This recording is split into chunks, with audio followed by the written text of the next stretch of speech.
Hello everyone, কেমন আছেন? আশা করি সবাই ভালো আছেন। তো আবার আসলাম একটি নতুন ভিডিও নিয়ে। তো বন্ধুরা, আজকের ওয়েদারটা খুবই সুন্দর।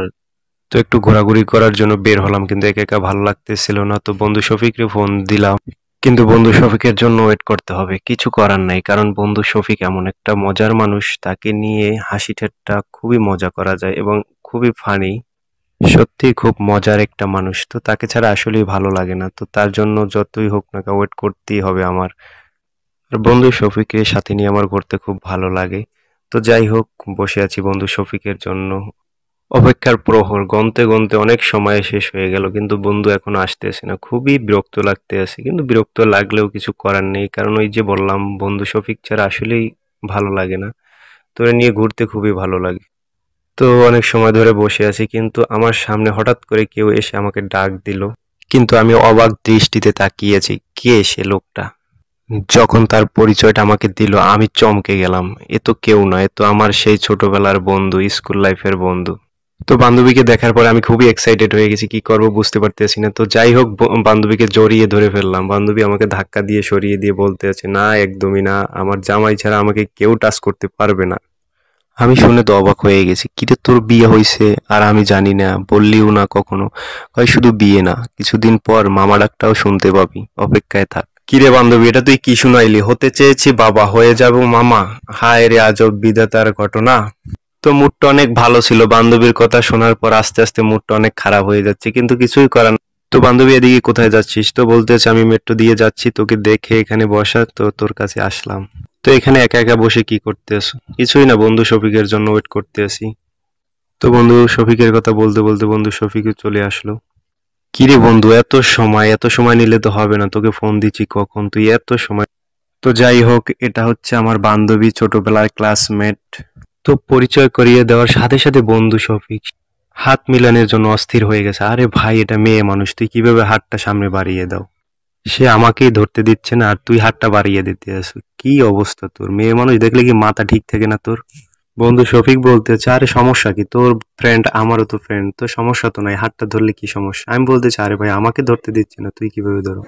তো বান্ধবী শুনতে আছে আর হাসতে আছে। কিছুই করার নাই বান্ধবী, তোমার হাসারই সময়।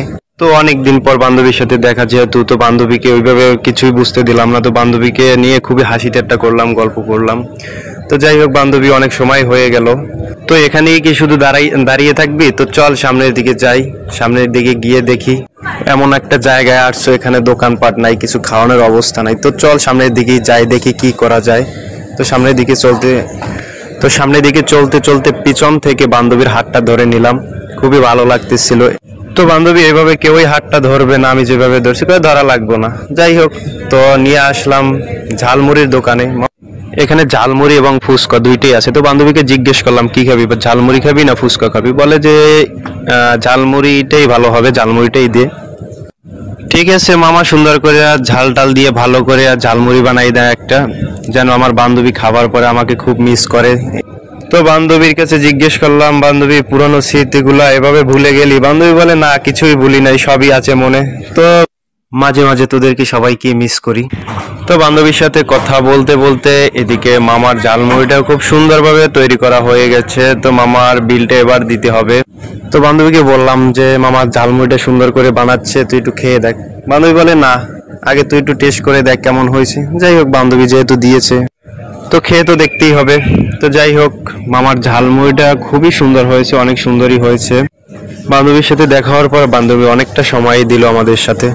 তো বান্ধবী বাসা যাওয়ার জন্য অস্থির হয়ে গেছে, কারণ অনেকবার ফোন দিয়েছে বাসা থেকে। তো বান্ধবীকে নিয়ে মেট্রো টিকিট কাউন্টারের দিকে রওনা দিলাম। বান্ধবীকে জিজ্ঞেস করলাম, বান্ধবী আবার কবে দেখা হবে? বান্ধবী বলতেছে, আর কবে দেখা হয় বলতে পারি না, তবে তোদের কথা সব সময় মনে থাকবে। বান্ধবী একটা সান্ত্বনা দিয়ে বসাই রাখলো, আর কথা বলার সুযোগ দিল না। যাই হোক, টিকিট কাউন্টারে চলে আসলাম। তো টিকিট কাউন্টারে চলে আসার পর এখানে অনেক মানুষজনের ভিড় থাকে। তো অনেক সময়ের পর টিকিট হাতে পেলাম। এখন বান্ধবীকে নিয়ে সামনের দিকে আগালাম, কিন্তু বান্ধবী একাই যেতে হবে, কারণ আমার কাছে টিকিট নেই, শুধু বান্ধবীর কাছে টিকিট। যাই হোক বান্ধবী, তো ভালো থাকবি, আল্লাহ হাফেজ, বাই। তো বান্ধবীকে বিদায় দিয়ে আমিও চলে আসলাম। তো বন্ধুরা, এটাই ছিল হঠাৎ দেখা। তো যাই হোক, সবাই ভালো থাকবেন, ধন্যবাদ, আসসালামু আলাইকুম।